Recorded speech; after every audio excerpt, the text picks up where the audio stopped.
नमस्कार दोस्तों, मैं आपका दोस्त कैलाश उपाध्याय के टी चैनल में आप सभी बहनों भाइयों का स्वागत करता हूं। दोस्तों, पिछली बार मेरा बनाया हुआ वीडियो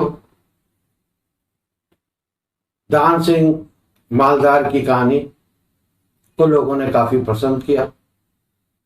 मोहन सिंह बिष्ट जी द्वारा कहानी की काफी प्रशंसा की गई और कहा इस तरह कहानियों से हमें अपने उत्तराखंड के लोगों के बारे में काफी कुछ जानकारियां प्राप्त होती हैं।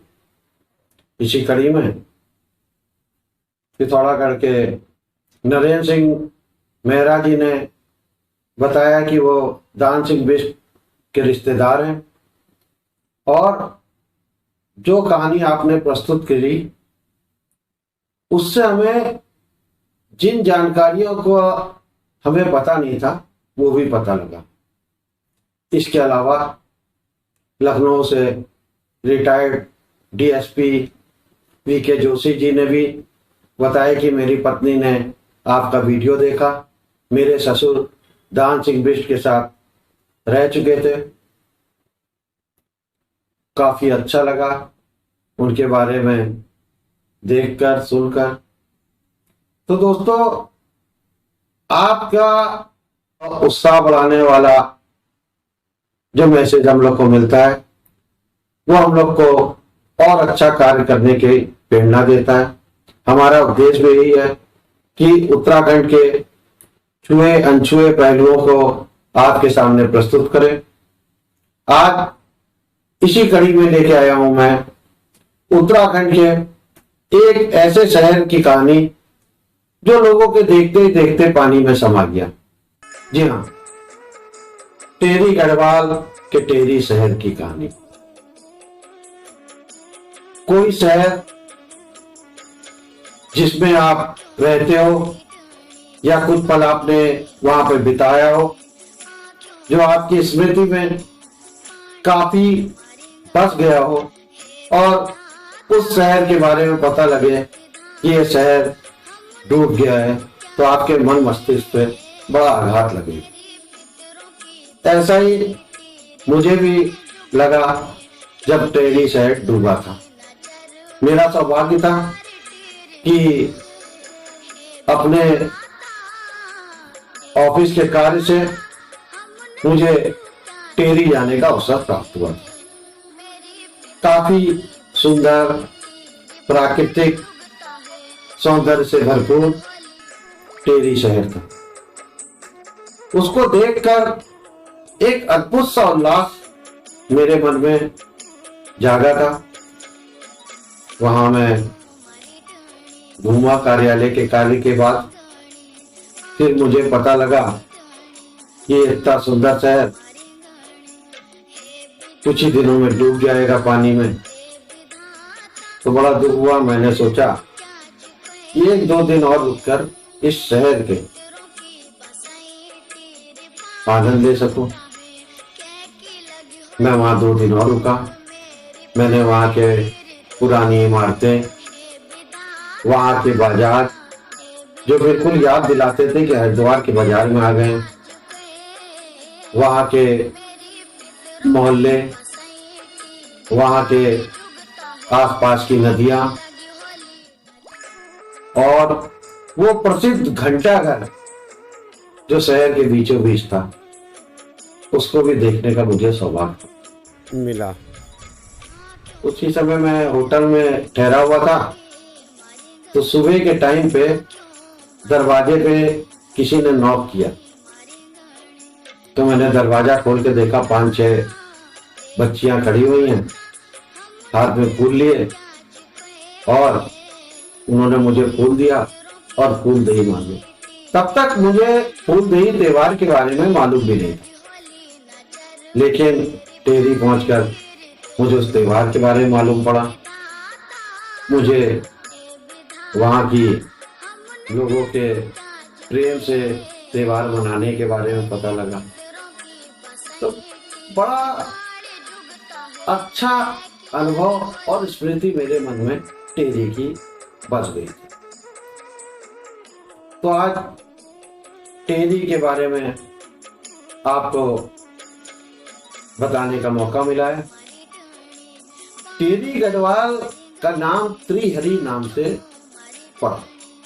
कुछ लोग कहते हैं कि ये तीनों ओर से नदियों से घिरा हुआ था, तो इसका नाम टेरी पड़ा। ऐसा बताया जाता है कि इसका उल्लेख पुराणों में भी है। ब्रह्मा जी ने सृष्टि बनाने से पहले यहाँ पर तपस्या की थी। यहाँ पर पहले जब टेरी शहर नहीं बसा था तो दुनारों की बस्ती हुआ करती थी, जहाँ दुनारों के 10-12 परिवार रहते थे। उनका काम था कि आसपास के गांवों और आने वाले तीर्थ यात्रियों को नदी से इस पार ले जाना, नदी इस पार कराना। 17वीं शताब्दी में पवार वंश के गढ़वाली राजा भूपति शाह का सेनापति निकोला लोधी भी यहाँ आया था। इसका भी इतिहास पे वर्णन है। 888 से पहले गढ़वाल अलग अलग सतत गणों में विभाजित था। इनके शासकों को राणा, राय या सेन कहा जाता था। कहा जाता है कि मालवा के राजा कनकपाल एक बार बद्रीनाथ जी के दर्शन करने आए। यहाँ उनकी भेंट तत्कालीन राजा भानु प्रताप से हुई। राजा भानु प्रताप इनसे इतने प्रभावित हुए कि इन्होंने अपनी पुत्री का विवाह इनसे कर दिया और सारा राजपाट इनको सौंप दिया। धीरे धीरे कनकपाल और उनके उत्तराधिकारियों ने सारे गणों पर अपनी विजय प्राप्त कर अपने अधीन किया। 1803 तक अर्थात 915 सालों तक समस्त गढ़वाल क्षेत्र में इन्होंने राज किया। गढ़वाल क्षेत्र में गंभीर आपदाएं, अकाल, भूकंप आदि से प्रभावित रहा। इसके बाद गोरखाएं इस पे आक्रमण करने लगे। गढ़वाल क्षेत्र पे गोरखाओं के प्रभाव की शुरुआत इसी समय से हुई थी। 1803 में गढ़वाल क्षेत्र के राजा प्रद्युम्न शाह पर गोरखाओं ने आक्रमण कर दिया। प्रद्युम्न शाह देहरादून में गोरखाओं से युद्ध करते हुए वीर गति को प्राप्त हुए, परंतु उनके एकमात्र नाबालिग पुत्र सुदर्शन शाह को उनके विश्वास पात्र सैनिकों ने किसी तरह बचा लिया।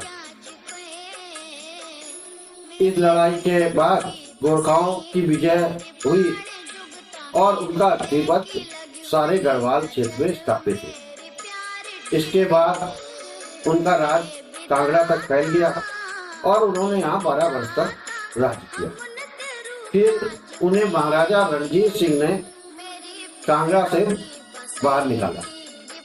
वहीं दूसरी ओर गोरखाओं से युद्ध में ईस्ट इंडिया कंपनी का साथ राजा सुदर्शन शाह ने दिया और गोरखाओं से विजय के बाद सुदर्शन शाह को गढ़वाल का पूर्वी क्षेत्र दे दिया गया और बाकी गढ़वाल, कुमाऊं और देहरादून अंग्रेजों ने अपने राज्य में मिला दिया।